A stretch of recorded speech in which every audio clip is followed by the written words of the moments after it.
أعوذ بالله من الشيطان الرجيم بسم الله الرحمن الرحيم. Those who disbelieve among the people of the scripture and the idolaters could not have left off erring till the clear proof came unto them.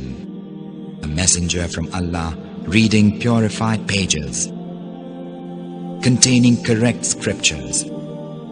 Nor were the people of the scripture divided until after the clear proof came unto them. And they are ordered naught else than to serve Allah, keeping religion pure for Him, as men by nature upright, and to establish worship, and to pay the poor due, that is true religion. Lo, those who disbelieve among the people of the scripture and the idolaters will abide in fire of hell.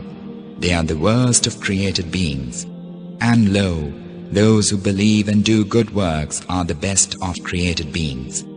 Their reward is with their Lord, gardens of Eden, underneath which rivers flow, wherein they dwell forever.